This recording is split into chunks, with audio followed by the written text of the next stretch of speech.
Welcome to this introduction to significance. You've probably read some sort of research that claims that its findings are statistically significant. What does that mean? Let's use an example from real research to consider that.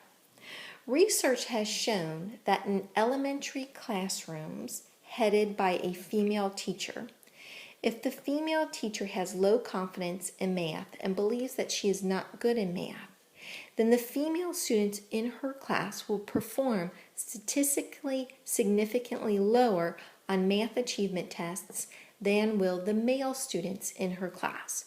What does that mean, statistically significantly likely to perform less well?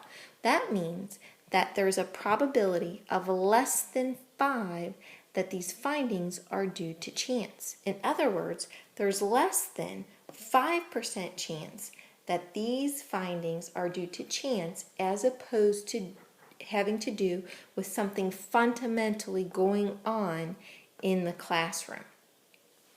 Generally speaking, a probability of 5 or 5% chance is the rule of thumb for research. However, more strict guidelines for significance can also be placed by a researcher.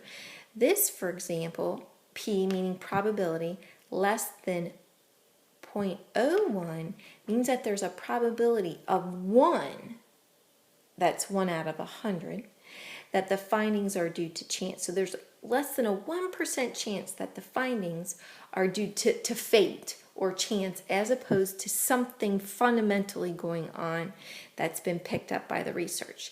And the most sort of stringent measure of statistical significance is P less than 1/1000th, which means that there's less than 0.1 chance or 0.1% chance that the findings are due to chance as opposed to something fundamental that's been uncovered by the research. Your Abbott textbook talks about practical significance, which is based on effect size or impact of the treatment. We're going to be talking about that more as we go on because different statistical analyses calculate or configure effect size and impact differently. So we'll revisit this notion of effect size or practical significance as we go on. But know that it is not directly related to statistical significance in any way, and that practical significance is often more relevant to or more useful for people in the field than is statistical significance.